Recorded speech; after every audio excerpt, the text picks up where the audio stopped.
Circle Back Episode 2, we're reviewing the week that was in gambling Twitter, or X, as it's called nowadays. Rob Pizzola, Jason Cooper, Jeff Feinberg, Zach Phillips filling in behind the glass on Canadian Thanksgiving today. And we're starting it off with, I guess, some hate that was received for last week's debut episode from the shipper, Ship to Justice, very smart, savvy sports bettor, previously worked as a sportsbook trader.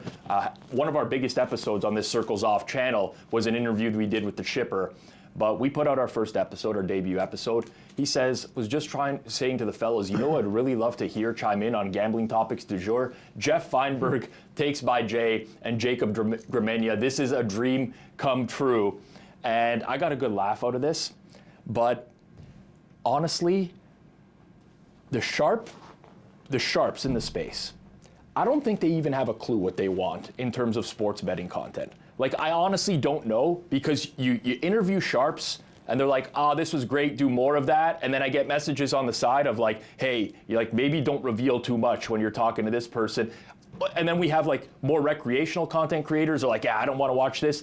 The reality is, like, I'm not going to be able to appease everybody with the content that we do. Might as well have some fun with it. Like, this is an entertainment show. This is not like breaking down lines and things of that nature. This is for pure entertainment, and it's supposed to encapsulate all of gambling Twitter, get all sorts of perspectives. So, I don't know, what am I going to say to the shipper here? Trying to make the gatekeepers of gambling Twitter happy is a near impossible task, so it's probably not even worth trying to do. I would just come back at that and say, like, this is a show where a couple guys get together, or gals, to make fun or to poke fun or talk about other people's tweets. Like, it's not a sophisticated show.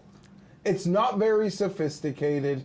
If you're not satisfied with, like, the level of person who's deciding to come on and make fun of other people's Twitter accounts, like, I just don't even know what to say. I don't even know what the expectation is. This show exists because there's a hole in the marketplace for something like this. I know I want it. Yeah. I know some of the people I interact with, when some of these one-off things happen, we go back and forth about it in private correspondence. So, hey, instead of another show talking about spreads, rankings, injuries, dumb coaches, we're making fun of dumb tweets. And if that's not smart enough for some people, then I don't even know. It's like going to McDonald's and complaining to the chef. Right, I agree, Jeff. But his argument is like, well, do I want to hear from a non-sharp who's breaking down the gambling Twitter stuff? And my whole thing is, fucking don't watch. Like, just don't. If you don't want to hear, like, no one is forcing. In my opinion, listen, I'm a sharp sports bettor. I win at betting on sports. I don't want to watch, like, all of the best sports bettors out there break. You need personality, for one. That's not to say that we don't have sharp content creators that don't have personality, but that's important when you're doing something like this. And also, you need different perspectives. I'm sorry. Like, that's what I think this is all about. Because if we're all just agreeing, if it's all sharp sports bettors agreeing with each other on everything, it defeats the purpose of doing it. And the ecosystem is huge. It is huge. It might not be part of, like, what you think the ecosystem is. Your betting ecosystem might just be really sharp guys. You're out with the squares. You have no time for, like, content bits. You have no time for, like, walking bets or a little bit of skin. But the reality is, all of it is part of the current gambling ecosystem. You can niche off that ecosystem. Yep. But here, we're going to try to, and hey, I'm sure sometimes I'm going to find myself on that rundown board. I would hope so. Yeah, like, I trust me, I don't hit that many frozen ropes in the gap, so I'm certain I'm going to come up on there. If we had started this show like 3 months ago, your beef with Rufus and, like, the shit smelling like roses would have been... You're absolutely right, and that'll happen again, but to the point, and Rufus is top of the tier. He's a top tier, sharp, top shelf, no doubt about it. But just go watch one of his 15-minute Vision segments that are boring as fuck, where you learn nothing, and he tells you about some great minus 2,600 bet you might remember. No, I am knocking that as a, like, content thing, but I'm not knocking it for how it works for him and his portfolio. Yeah. And he's very upfront about the risks that he takes and that he does put himself out there, and for that I can't knock him one bit. I will say, though, I just want to apologize to Shipper because we're crushing his dreams today. Zach is in instead of Jacob. So that's like, Shipper, I'm sorry. But also, like, I think I've commented this on this before, not on this show, but maybe on previous watch-alongs.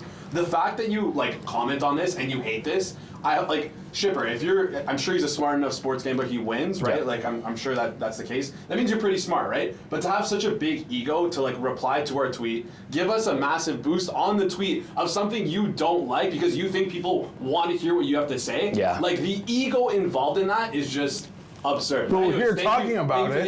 So we're putting air in his tires because for sure, we're here talking about it. Yeah, that's the point for us is to talk about stuff that's pertinent. That's and that's true. And I will note, like, we're coming on here. We're putting ourselves out here by doing a show like this. Oh, yeah. So I am expecting levels of criticism from all aspects, but it is from like the gatekeeper aspect that I will take none of it. Yeah. I will take none of it because all of these guys, they'll be here every show you release. They'll want to see what's on that run board, and either they're going to watch the whole goddamn show like Shipper is, or they're going to pick their favorite 2 or 3 things, and they're going to watch it long enough for it to register as a view. So I have no doubts. We're putting out the content. They're still the marks in this. And I'm a mark when it comes to everything. Yeah. Ironically, I'm wearing Tiger Woods shirt. I'm market for a new car. I want to buy the car that saved his life. Like, I'm a mark. I am a known mark in all aspects of life. But I can also spot a mark, too. Yeah. And all these gatekeepers are going to be watching every episode you drop. I saw you get into it with Matthew Trench, who we've had a couple times on Circles Off. I think some of the best interviews that we've had on the channel. I felt like that, the awkward situation of, well, I have Jeff as my friend, and Trench is my friend, and they're arguing with each other back and forth here, and I was just like that awkward, like I'm going to take a step back and remove myself from this situation type of thing. But that's kind of exactly who I'm talking about. Yeah. Trench, very smart guy. Yeah. Clearly has his system. It works from incredibly successful gambler. Yeah.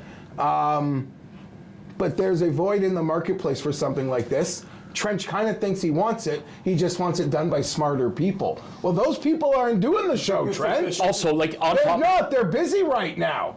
100%. And people don't realize this. Unfortunately, they're busy right now. I'm available.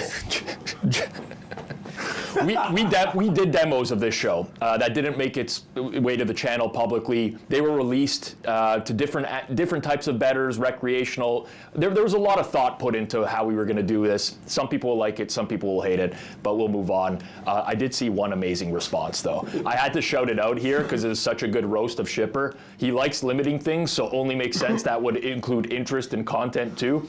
And that is reference to him being a recreational. I'm a square in PointsBet limits me, so they don't even know who they're limiting. I would agree with that. All right, moving on. Plus EV is overrated. This one is a very, very lengthy thread. Could have included a million things on screen. The reality is we got our one guy calling our shot who gets into it with literally everyone in the sharp sports betting community because his claim is that you do not need to be betting plus EV, or EV plus, as he called it, in order to make money. Once Kirk Evans gets a hold of this, Kirk Evans, the ultimate shit disturber on gambling Twitter. I do love the guy, but they're going back and forth. Just because a play is not plus EV doesn't mean it's a bad play. They brainwashed you too. Sad. There's other tweets in this thread where Calling Our Shot says he was a stats major in college. He says, I'm aware that you can make money sports betting without being a plus EV bettor and only betting based off of finding mispriced lines. This was a huge shitstorm, I think purely because one guy doesn't know what the definition of plus EV is, positive expected value. Well, if you were to explain to him what positive expected value is or plus EV is, you would just show him that tweet and say, what you said right there is plus EV. Yeah. You're picking off still lines that are going to eventually move, and you're going to get CLV on those things enough to hopefully get rid of the vig in market. That's generally considered plus EV. So, like, is he just playing dumb? Is he just actually that stupid? No. It's tough to tell, because sometimes people play up their dumbness, right? But well, there's this phenomenon that happens in gambling Twitter when everyone goes in on one person. it's back against the wall. You defend yourself at all costs. No matter how wrong, nobody will come out and be like, I'm sorry, I was wrong. It doesn't happen because everyone gets defensive. But in this particular instance, I've went through pretty much every quote tweet, threads. Not a single person even tried to explain to him or like get to the definition of what he thinks a plus EV bet is. Like clearly, we're comparing apples to oranges here. Something is lost in translation. I don't think this guy actually believes that, getting a plus 100 on a bet that closes minus 150 is not great. I actually do believe that. It's just somewhere there's something lost in translation where the definition of what plus EV is not making sense to this guy. And at the same time, like, I actually kind of somewhat agree with his take where not everything has to be plus EV. I think that's actually a very fair take to have. But if you're a tout and you have 200,000 followers on Twitter and you're giving out plays that you know are bad, what are you doing? Like, what is the purpose of that? Like, you lost the plot there when you do that. I get what you're saying when not everything. I've played some horrible minus EV bets for wagertainment fun because I wanted to have some fun watching the game. I'm not afraid to admit that. But like, I'm not touting it to 200,000 people. Mm-hmm. That's the difference. And figure it out. Bridge that gap. Yeah. I mean, I spent a lot of time on the internet making outright golf picks, which I would argue are the least EV bets you can make. Mm-hmm. But at the same time, it goes back to like what Jason's point. You have 200,000 followers. It's reminiscent of like Rovellian shit, where it's like when he works for Action Network, you're talking like an expert. You have this, banner as if you work amongst experts, but you don't properly even understand how the bet works or the vocabulary around it or the definitions around the terms you're using. So I would agree. Like I do believe it's a bit of lost in translation here. But when you sell yourself as like a very sharp guy, to have any sort of confusion here is a big indictment. This entire thread or like this situation right here is a perfect example of gambling Twitter at its worst, where people are just arguing with each other, quote tweeting, and no one can get to the bottom of what the argument even is. Like, I don't think Calling Our Shot really understands what this argument is all around. Anyways, this happens all the time. I'm sure there'll be more of them on the show. Best fantasy punishment. This one came from a fantasy owner that was Will Carley. Here, this is what is this? Instagram? Yeah, it's IG. Just got to make sure. Just making sure I get it right. Yeah. Every week, my fantasy league places a 12-leg parlay, which is funded by the previous week's lowest score. Everyone makes one pick. They hit for $20,000 here. I actually think this is kind of cool, honestly. It's a way to like, kind of.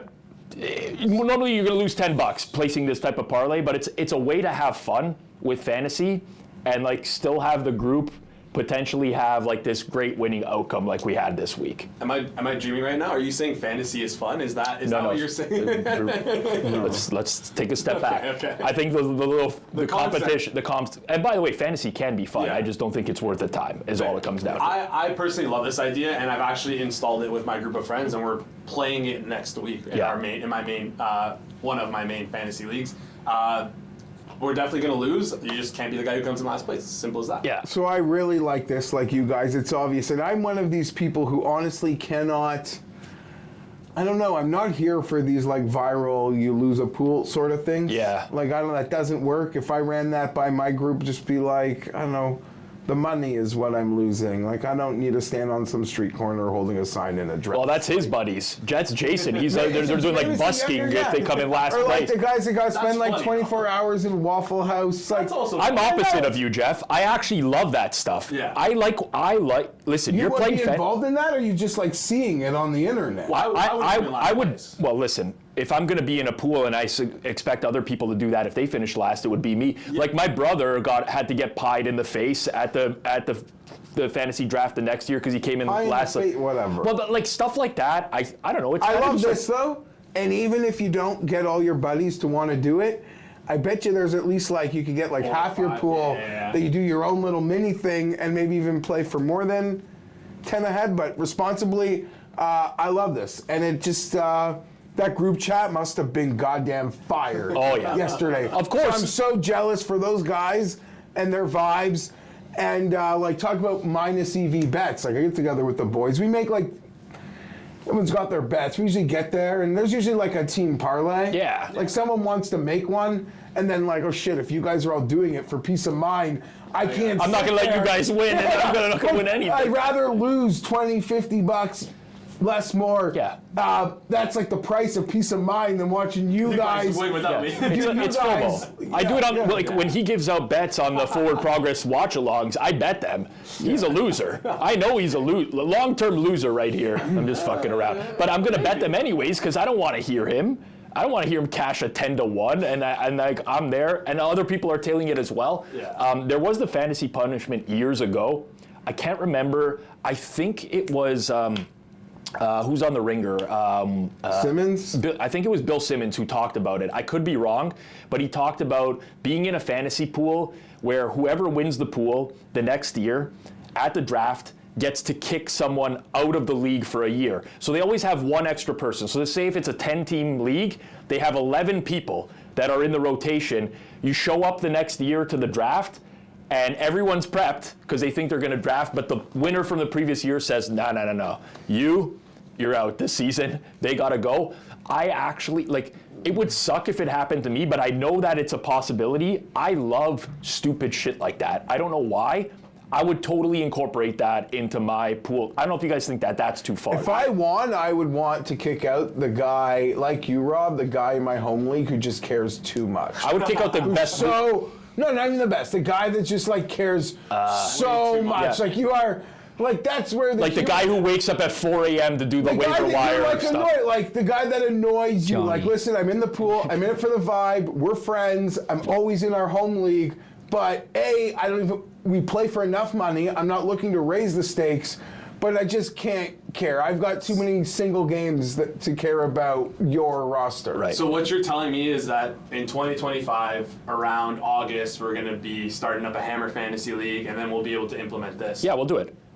I'm vindictive. I would kick out the person that I think it would hurt the most. That's like if I was in a pool with Johnny, for example, I would kick out Johnny every year because I know Johnny he can't handle that. He wouldn't be able to deal with it. That would be my guy. And who wants to kick out like the Pizzola who doesn't even care? Mm-hmm. Yeah. You'd be doing almost this guy a favor who thinks it's beneath them to be playing for for a $200 entry or something. So we can't let him off the hook. That's you see now there's like game theory. There's some game theory that comes into play every year. It's like I can't let the people like I gotta maybe start a bench player. Pretend to care less. Maybe I gotta leave a roster spot empty one week and start a guy on bye. Yeah, start a guy on bye. Like do stupid shit to keep yourself around in the pool. All right, Darnold comeback player of the year bets. This was huge talk this week. It started with, I believe, Mike Florio, who tweeted it from the Pro Football Talk account. The real problem is people have been betting on Darnold and sportsbooks have been taking their money. If Darnold isn't eligible, the bets should be refunded. Cleve TA, who's part of our Forward Progress team, oh good Lord, you can't be serious with this. There are very differing viewpoints on here. So I just want to clarify that I listened to You Better You Bet when Ken Barkley, Lockie Lockerson did this big rundown on this in the offseason, saying the NFL is now guiding the voters towards picking players returning from injury, not picking players that are returning from being crap, basically. Yeah. Now, this isn't a rule. Voters can vote however they want. So technically, Darnold is eligible to win Comeback Player of the Year. The league is just strongly advising that people don't vote for him. What do you do in this? Like, is it fair that sportsbooks offer him? Yes, because in the summertime, I love league minutia. Like I do. Okay. Like when Florio talks about like the nitty gritty, some behind the scenes lawsuits, all that shit, even them like, they paid off that NFL writer Jim Trotter this week in a big civil suit. Big payment, good for him. You would know that. All sorts of league minutia I love. Okay. So someone who's into league minutia, I was very aware of that AP story this summer, Right. as bettors were. Yep. That they reached a guideline. But let's call this what it is. And as Neil Armstrong, I'm allowed to speak on this. This is simply needed to happen because Damar Hamlin did not win last year. The league and the Associated Press probably wanted to name the freaking award after him. Okay? So they had to send like a reminder that you actually have to overcome something. Yeah. Okay? That being said, this summer, there was still so much gray area. Like a lot of bettors, hardcore football fans, we love this award. Yep. Every offseason, and when we talk about it, there is gray area. Yep. There's gray area, but this summer, the books were still working with that gray area. Mm-hmm. They don't care that the AP sent out a tweet. That didn't mean anything. Yeah. So that gray area He's eligible. that gray area is allowed to exist. Yeah. Now, going forward, I think it'll be a question to how they price it, what the offseason board looks like next year. Yep. Maybe that could be a different, but I don't blame, because the books have gotten maybe killed in some, I don't want to say killed ever. Yeah, they've had some liabilities in some instances. On these awards Yep. in the past, the narrative streets, and they get caught off guard. But there was such gray area here, I don't actually mind the books having a robust marketplace. I will maybe call them out for it next year, though. So the only thing is that, like Rob said, Sam Darnold can still win the award. Yeah. Right? So it's like, how can you not offer him if he still has a chance to win the Agreed. award? Maybe the odds aren't great for him because the voters might consider that. But it's also on the bettor. When they're making when you make a bet, you have to do your due diligence. Yes. You don't just make a bet on an NFL game and then you're like, oh, I didn't know that Patrick Mahomes was out for today. Yes and no, because I think the Florio aspect is this is essentially like offering a player who's not even on one of the teams in first touchdown market. Yes, but he can win. He won't win. You shouldn't bet Sam Darnold. No, because now it's almost like he is ineligible. Like what Florio is saying is these players who are ineligible shouldn't be there. But he can win. He can win. I will. It won't happen. Yeah, if he gets hit by a bus and plays on Sunday. If Sam Darnold throws for 100 touchdowns this year, listen, I'm going extreme example. Like, he can win. It's not that he's ineligible. And even the thing is, when our friend at GRP Wins would talk about him and betting Darnold. Don't even get me started about that. Myself and other people be like, George, just want you to know there was a clarification sent out that might make him ineligible. Just be heads up. And he's rebuttal to me like, well, he had an ankle injury last year. Yeah, of course. Like, okay, man. I will throw this out there. I'm willing to say that I believe there's a chance that Sam Darnold receives a vote. And if he receives a vote, there is no doubt in my mind that he should not be voted whatsoever. I don't think there's any... There's a very fair chance people who vote didn't even get missed the memo for the new criteria. I wouldn't put past that the voting. If I was running a sports book right now, I would honestly email people that bet Darnold already and say, we will avoid the wager at the end of the year if it doesn't win, as just a marketing tactic. They're well within their right to do that. Yeah. I think that some sports book should do that as like a show of good faith type of thing. It's like, listen, if he wins, we'll honor the bet. He's not going to win, probably not. If he loses, we'll give you some bet credits or we'll refund your thing. Like, I think that's totally within the realm of possibility. Yeah. But you can't just pull people, like, he's eligible for the market. Yeah. People are betting him, and the market is the market. If people are betting him, we move lines and things happen of that nature. So, I don't know. I think... Yeah, I just want to throw one more thing out there. The irony of basically implementing this rule last year because Damar Hamlin should have won the award and he didn't. Shout out to Jeff for that call. And then also this year, him actually, I don't want to say having a realistic chance, but like Damar Hamlin could have won Comeback Player of the Year this year because didn't really play much last year. Now he's a starter. Yeah. Like, there's a chance that he could win, and now you're just taking it away. I think that's the irony. I actually, again, I want to say I believe forward progress until there is documented proof. I know a lot of people got onto it later and made documented claims later. If there was a notebook, it'd be written in it.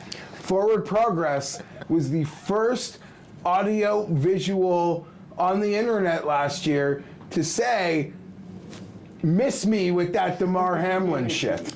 Now, that being said... I still owe Jeff another round of golf because of that. I've only paid off 2 of the 3. That being said, to Jason's point, and I might just be having fun with the bit, I almost believe what he went through is worthy of 2 years of comeback player eligibility.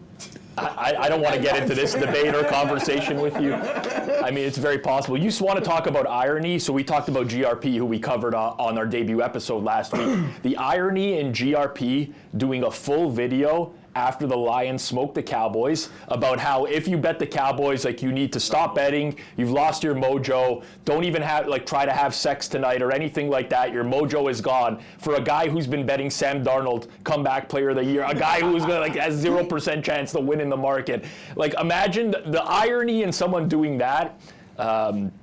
He told people, like, not to go to work today. Oh, yeah. If you bet him. And listen, don't get me wrong. When I get my ass kicked on an NFL Sunday, my dick won't even work anyway. Yes, I hear you. It's like one of those where you go to bed and... There's a chemical imbalance that has happened in me. It's like, I'm not turning down the sex to watch Sunday Night Football. I'm turning it down because that shit's broken. Yeah, it doesn't work. Especially like a Brandon Staley Chargers loss. There's a bit of a recovery time for it. But shout out to George for essentially telling anyone who pretty much bet a 50-50 NFL point spread that they should be cuckolded. That's essentially what he is.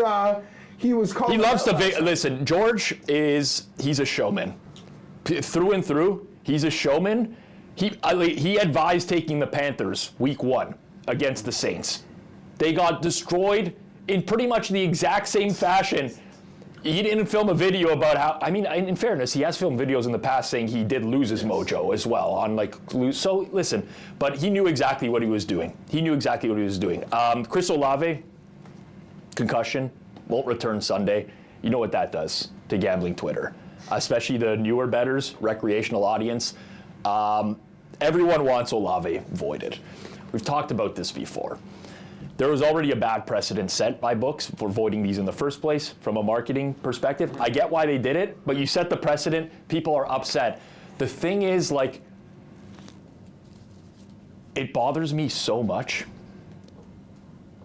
that people don't realize that they can bet the unders on player props. It's just, I don't want to turn this into like a holistic societal thing, because that's an area we're not going here on this show.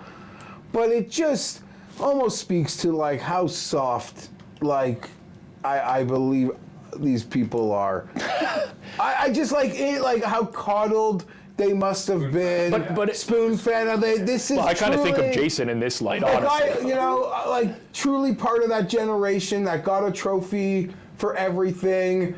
I just don't understand. We sound like boomers, me and you, Jeff, but sure, I'm with you. But I don't understand how you can have this view. And sure, the books put themselves in a pretzel because they probably did it for some polarizing primetime game. Yeah. And now it's this Sunday 1 o'clock shit that people are trying to hit them up of. I got no time for this. Harassing a player to me is the only thing worse than this. Yeah. In some cases, they will tweet directly at the player. Sure. They'll be like, they tweet at the league. They think it's rigged. They think people are like it happened with Jordan Mason on Thursday Night Football. He got one carry in the second half. He's testing out whether he's injured or not. And he comes to the sideline. He says, "I'm done." But why didn't that happen like Etienne yesterday? Because it's not rigged. I'm sure it did. Because it's not rigged. This is a very natural situation. Player goes back out for a carry to see if he can play, and he can't. So he comes out, and people are like, "Oh, it's fixed, this and that." They gave him a carry in the second half, so they had to honor the bets on the overs and whatever. And the thing is, it's built into. I'm dumb enough to assume it's built into the price of the odd on the under. Yes. The range. It's a very small percent of injury. The range of outcomes actually has me that I could be 1 yard away from hitting this, and the guy gets banged up, and his day is just over. So it's in the range of outcome in the odd in which you're betting anyway. I got no time. Like you, Rob. I'm just maybe an angry old guy, and I'm not even a unit shamer. No, I don't care. I'm not a unit shamer. Somebody might make a $5 bet, and it means something to the. I would just be so embarrassed to hit fire on this. Like, imagine tagging a sportsbook and firing off a tweet that's like, "Hey, can you void this player Like, it's old school. It's 100% old school. I'm sure there'll be people watching this who are like, this guy's out to lunch, what a boomer, whatever. It's definitely the mentality of, I grew up betting through like local bookies. I can never imagine like showing up to pay the guy and being like, hey, by the way, like this guy got hurt. Can we take $100 off the total? Like the guy would laugh in my face. And that's what should be happening here. But there's so much competition for players nowadays that some books will void. They pay so much money for acquisition. Yes. That, and they don't do enough in the broader picture, be it with bonuses or stuff for retention. Yeah. That they're scared shitless that this almost becomes their retention effort is playing to these games, which hurts us all. Yeah. The best part about these tweets though is that they come out almost immediately when the player gets hurt. What the fuck are you doing? Go bet Bub means to score a touchdown. Exactly. Go bet Bub means overs when you see this. Don't tweet about it. Exactly. You're doing the wrong thing. The player gets injured, go bet the backup. Anytime touchdown is overs and stuff like that, instead of complaining to the sportsbooks. One sportsbook, though, that is fair to everyone at all times would be Pinnacle Sportsbook. They've been in business for the past 25 years for a reason. They offer fair limits to everyone. Great customer service. Very good menu of options as well. And, of course, you're not going to get limited if you bet winners at Pinnacle Sportsbook. So if you're in Canada, check them out. Pinnacle Sportsbook, use code HAMMER on sign up if you do so. It does support us here on the Circles Off channel. You must be 19 plus, not available in the US. As always, please play responsibly. 100% hit rate bets might be one of the dumbest things I've ever seen in my entire life. This comes courtesy of, look at the, I never saw the Twitter handle, Nerfy algorithm. All right. As far as I understand it, this person is giving out parlays that he calls 100% hit rate, taking statistics from the year so far and just throwing them all together. So Jahmyr Gibbs has had 40 plus rush yards in every game that he's played so far this year. I'll take him 40 plus rush yards at minus 310, throw it into a parlay. Rico Dowdle, 25 plus rush yards, throw him in the parlay. This has to be one of the dumbest things that I've ever seen someone I've seen dumb things on gambling Twitter. This one is like the galaxy brain meme. It's like the opposite of me and you were old enough to remember when like people call Peyton Manning like a choker, a guy who'd never like win a big game. Yeah. It's like it never happened, so it will never happen. Yeah. This is the opposite, but maybe even dumber. Well, the funniest part is the hit rate. If you go look at the hit rate, for Chris Godwin, it's 12 of 12 games, which means we're going back to last year. Oh. But then CeeDee Lamb is 9 of 9, so we're only going back to last year up to a certain amount. It's like okay, 12 of the last 12, he's 12 for 12, but 12 of the last 13, he's 12 for 13. Like, I will say though, this is actually very genius from a marketing perspective. Yeah, it very is. well done. It sadly is. And the 100% hit rate parlay, the stupidest 100% plays. Yeah, they're gonna believe this is for sure hitting. And like, I mean, I can't imagine that at plus 221, a 5-leg parlay with half the guys getting 40 plus, 60 plus rushing yards. That doesn't seem like it's a very plus EV move. But hey, if you want to play a minus EV, I would rather do. Not everything has to be plus EV, Jason. Not everything has to be plus EV. We did on last week's show the Ohio's Tate from Barstool, his quest to like playing Super Chalk. Yeah. 100 a day or something. I would rather do that 100 times out of 100 than this. Play one of these for sure. Well, like this is in, if you want to dumb it down in its simplest form, this is trend-based betting. Yes. Right? Trend or Trent? Trend. Okay, It's a fair question. It could be both, yeah. But it's trend-based betting, right? It's like people who very much nitpick sample size for one, and they just say like, oh, this thing has happened on the last 4 Tuesdays, it's gonna happen on the next Tuesday again. And that's just not how things work. Like, you're not looking at, this is not judging the quality of opponent, as an example, right? In an extreme example, Jahmyr Gibbs might have went up against very easy run defenses. Yeah. But the funniest part about this is just to reference this past Sunday, Travis Etienne had -1 rushing and receiving yards. Yeah. So like. Oh, you're saying it lost. So He got hurt, yeah. Yeah. Well, I don't even care if they won or lost, because I could tell you in the long run that I would like, if I was a bookmaker, I would love to book this action. It's quite literally the dumbest thing. Yeah. We're going to see more and more of this. I mean, we've already seen a lot of this over time, but like systems like the systems that come out. The chase systems, you ever seen the chase systems? It's with 100% MLB chase system. They just keep martingaling until eventually it wins when no one can bet anymore. I mean, if you have an unlimited bankroll, that'll work. But Yeah, not even. I think you get enough bad streaks for it not to work. But yeah, it's an ugly one. JJ Gruden. JJ Gruden appeared on this channel before where he went head-to-head with Jeff Benson of Circa Sports. Watch it if you haven't watched it already. It was interesting. JJ Gruden, haven't really been following him for a while, saying he's having a good year in the NFL, but he put out a max play, which I assume is just a bigger bet, where it lost, and a bunch of people started calling him out. He is upset about this. He doesn't want to, he's given out plays almost every day for the last 5 years. I've killed the NFL for 4 of those 5 years. I don't know if I believe that to be true, but that's not the point of this. But anyways, he doesn't want to call out his big play bets anymore publicly because he just doesn't like the criticism that comes with them. Okay, I could see. And he doesn't sell picks. He doesn't sell picks as a content creator. Okay, I could see. He's related to the Gruden family, by the way, in the NFL. This is not an exaggeration. Okay, good. Yeah. No, that's a good. It's cool. Nepotism's always fun. Those. I mean, on a separate note, those John Gruden videos. They're fantastic. Yeah. He's helping edit them or something. Anyway, they're great. They're great. I could see how in his head he's like, I don't charge for picks. Yeah. I'm pretty good at this. I should have the equity to not get torched. Yep. My response to that, JJ, would be like, do you know how the internet works, man? You're in It doesn't content matter. creation. Yeah. You put out something that says max, it loses.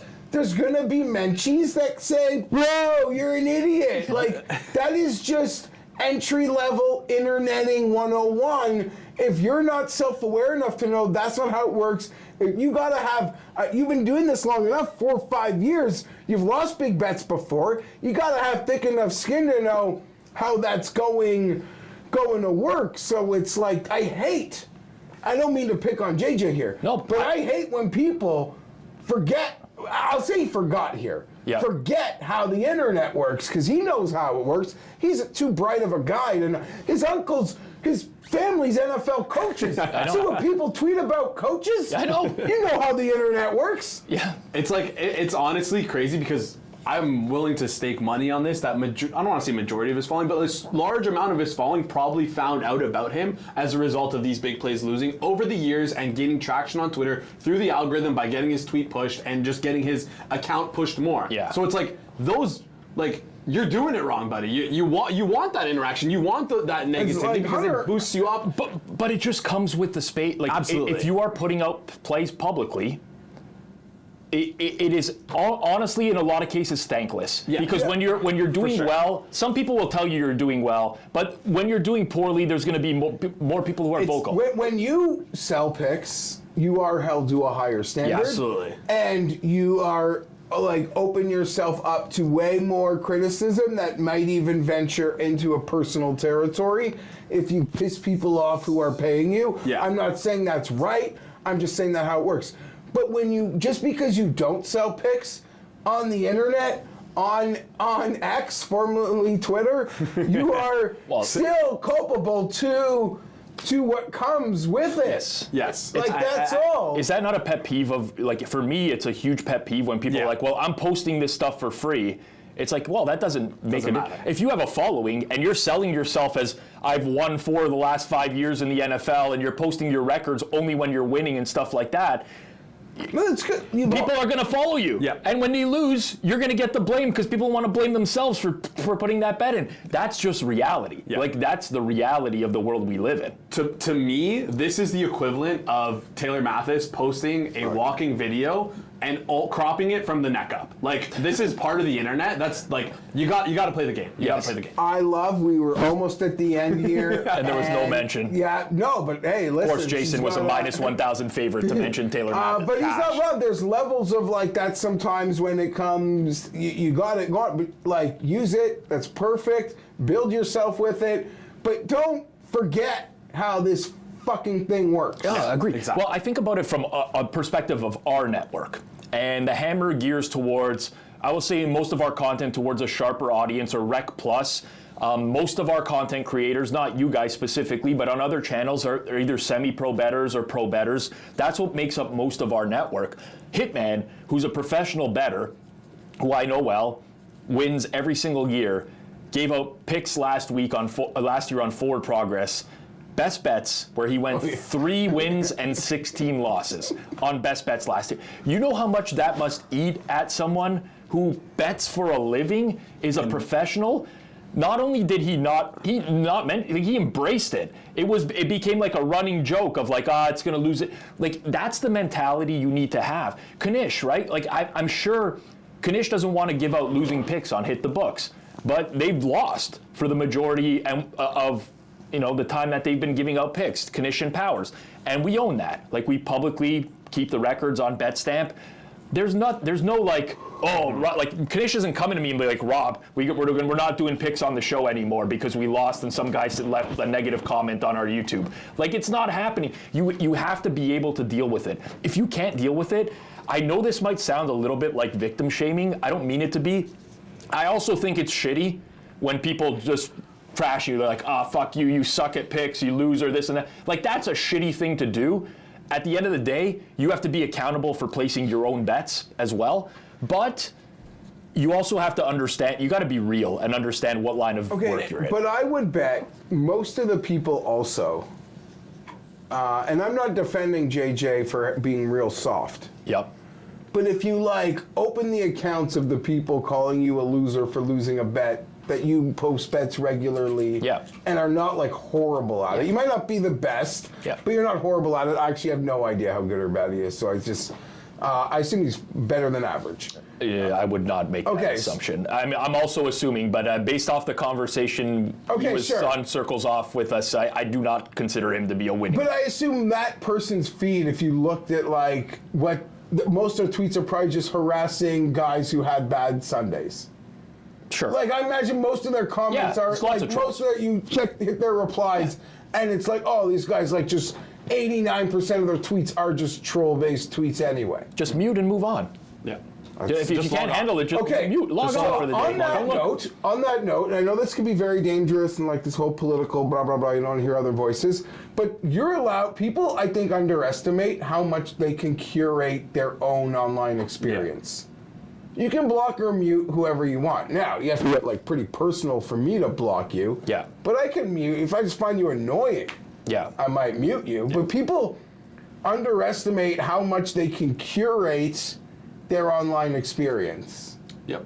That's the best advice you can give someone. If you don't like the content, don't watch it. If you're tired of people yelling at you, log off. Simple as that. Yeah, and I would say for the people who do call out JJ as well, you're responsible for your own bets. There might be people who are not betting his stuff and they're just trolling, but everyone, that's expected. Mute and move on. Yeah. We'll end it off with Fezzik. We started with Fezzik last week. We'll end with Fezzik this week. Fezzik put out what I would consider to be maybe his best tweet ever. His Mona Lisa? Yeah, it was very surprising that I didn't know he was this in tune with gambling Twitter. He did a swimming bets, I believe at Caesar's Palace, it looks like in the background there. Yeah. Gave out a look ahead number or whatever on the NFL, but really embraced the shtick a little bit more. This was Joey Kanish of our network was the first to do a quote unquote swimming bet. A little bit of copyright infringement, I would say, by Fezzik here, but it was pretty funny, man. I laughed when I saw this. I didn't realize he had the self-awareness to do something like this, because most of the tweets are old man yells at cloud type of tweets. This was great work. Yeah, credit when credit's due. The only thing I want to see is a minus 1,000 and up given from a pool. That's what I'm looking for now. Oh, well, it's okay. He gave minus 370 Maryland earlier in the day, and they lost outright to Northwestern. Well, they got smoked. Yeah. They got smoked. I forgot about that. I need to turn on my tweet notifications for Fezzik just for when he gives out those big plays, just so I can fade him. This is something that I need to do at this point. Maybe that's me. I don't know. It is, yeah, to your point, Rob, it's always good when you see they can play they can play it up. They can interact with the crowd a little bit more, right? Because Fezzik, I assume he gets a lot of maybe Rovell light. A lot of people just like to yell at him. It doesn't almost matter what he says, but in a way where like a Rovell could never play around. Fezzik, it's good to see. Like, okay, good. Well, I like it. And also, you mentioned Joey, like, beautiful Caesars background versus Joey's, like, he's got his backyard pool. Yeah, his backyard pool. On race leaves. I liked it all. Yeah. Good. Fezzik looks like he gets to the gym, so props to him. Well, that's the thing. Like Fezzik, definitely, he's got a big upper body there. He went out of his way. He's got a clean look. Listen, I'm saying this as a heterosexual here. It doesn't matter what your sexual preferences are. But Kanish, when he did his video, he shaved his chest very clearly, but he left like all this shoulder hair. And I was like, what are you doing here on the side? Very random things that I think about when I watch these videos, but you put it out on the internet, it's there forever. I can't unsee this, by the way. Like, Francesco Greco, this guy photoshops my head on everything. I don't even know when this first started, but at this point, I've kind of had enough. I think you look great in it. I'm not gonna lie. I think it looks great. I've kind of had enough of these, I'll be honest. I've seen too many of them over the course of the year. But, I don't know. Fezzik, to me, is like... What do you think we could do in the winter? Like, or there's just got to be, because there's, I'll do curling bets. Curling bets or like shoveling the driveway bets. Shoveling the driveway bets or the sidewalk. Yeah, you put like a helmet of a team that you're betting against, and you just shovel the snow on top of it, like bury it alive. Like taking out the bringing the recycling. This is a fad though. It's going away at some point. I saw something on Twitter, and I wish I have it right now, but someone released a stalking bets, which sounds like a great... Stalking? S-T-A-L-K. Like seems like... you do to... okay, well, wait, pause. Sorry. I was going to say, I assume he's not actually stalking someone, but he's hiding in a bush and giving out pics while whispering with binoculars. So it's like... it's really good, but like, I really hope that he's not actually stalking someone. But that is honestly such a good shtick. That is such a good shtick. I can't believe we didn't think of that. Stalking bets. So absurdly good. We got to find that guy. We got to try to get him on our program or something. I love that. Credit to that guy. But do you think, is that in... Like, clearly that's in response to the walking bets. Yeah. It's a rhyme of walking. It's very intentionally done. That's what makes it so great. What a great idea that is. Oh my God. Like stakeout bets? Like hockey. Yeah, oh my God. Stakeout steaks, a little bit of a podcast maybe? Stakeout bets, you're just in the car with the stakeout. with the seat rolled down like a little bit. We're gonna have to build out a studio for this now. Fake minivan, that would be so good. Tinted windows, fake minivan. There's balconies here. You get some good binocular shots. Well, I mean, just bust these guys behind us open. And we're good. Bust the windows open back there. Appreciate everyone who tuned in to our second episode of Circle Back. Leave us your comments below. Let us know what you think. You can weigh in on each of these categories as well. If you want us to react to something on next week's show, use hashtag #CircleBack on Twitter. You can respond to the tweet. You can quote tweet it, whatever. Hashtag #CircleBack. Make sure you're subbed here on Circles Off. And of course, smash that like button down below if you like the content. We'll be back next week. Peace out, everyone.